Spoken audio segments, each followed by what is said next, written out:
Let's talk about what's got you in the news in the last 24 hours or so, Sir Vince.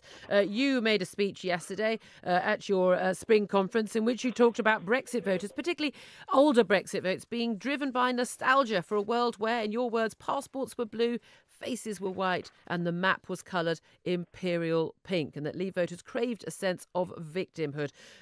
Basically, you're saying Leave voters were racist, aren't you? No, not at all. I mean, I think maybe we're using the word in a different way. I mean, I completely abhor racism where people show aggressive hostility to people of a different colour. But I was talking here about people's nostalgia for the past before we had substantial immigration and multicultural cities, and undoubtedly one of the factors, not the only factor, that motivated many people, older people who predominantly voted to leave, was this nostalgia for the past.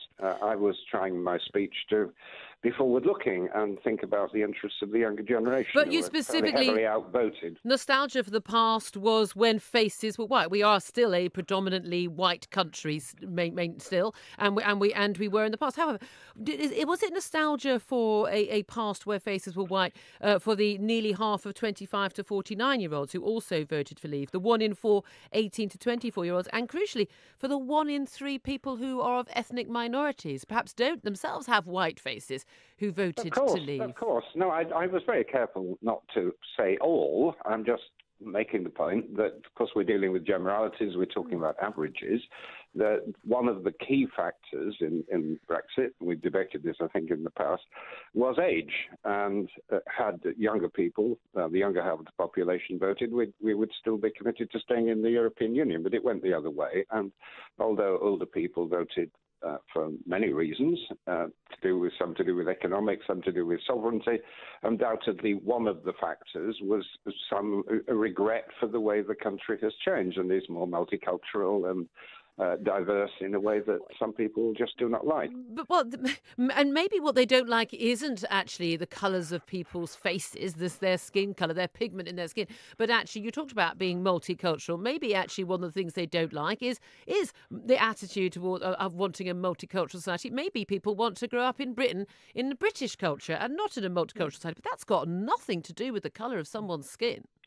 Well, I'm certainly in favour of people being British and having a British identity. I mean, the reason I put it in which is it, multicultural or British? Which is it? Have we not got a British culture? I see myself as British, and I would like everybody to feel British, but there's no reason why they shouldn't have other identities too. But the reason why colour comes into it, if you remember that absolutely notorious advertisement, which was very effective. I think it came from UKIP, which was the queues of people who were coming into Britain, campaign, yes, who came into Britain, and of course they were not portrayed as sort of blue-eyed, blonde-haired Poles. They were swarthy, dark-skinned people, and this was what undoubtedly frightened quite a lot of the electorate. And although, of course, there was simply no evidence whatsoever that changed the poll ratings at all, and that wasn't the official campaign, you think that was what swung it, despite the fact that the feeling, the anti-EU feeling, had been growing at a time when we had mass immigration from the EU, from largely other white countries. That's it. That is. Does that not suggest it's nothing to do with colour? It has something to do with it. Of course, you're absolutely right that the big increase in recent years has been from Eastern Europe. But I think it is the case that when people express particular concern about immigration, they do tend to conflate Eastern European and immigration more generally. I mean, I'm not saying everybody does that. Some people are much more careful in the way they analyse these things. But certainly that was a factor. I think the reason that my remarks got so much attention was that I was actually predominantly being critical of my own party, because I made the point later on, and you may have seen it, that we're not actually all that diverse and not representative of the British public. And it didn't come from overt prejudice, but simply through complacency and a lack of willingness to engage with this issue. So if anyone's criticising anybody, It was my own people. Well, yes, you were arguing that actually your party was far too white, and that you should make it a top priority for it to have more ethnic To become minorities. more diverse, exactly. But why? But what's stopping people of any background or any skin colour from joining your party? Maybe some people just don't want to join your party and don't support your aims.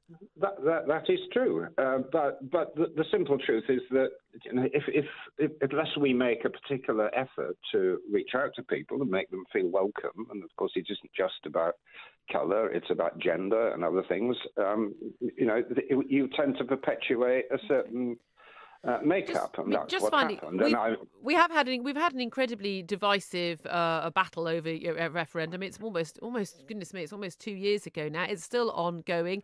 Still huge amounts of abuse and vitriol that's coming out. Do you not think that comments like that you made that actually creates more division, more, you know, basically saying, yeah, some people who voted Leave just because basically they're racist. That is the subtext of what you said, and you knew, and your staff, when they saw that speech, you all knew that was what people were going to interpret as. Going around calling, you know, a large chunk of the 52% who voted a different way from you racists, backward-looking racists. I mean, what purpose does that serve?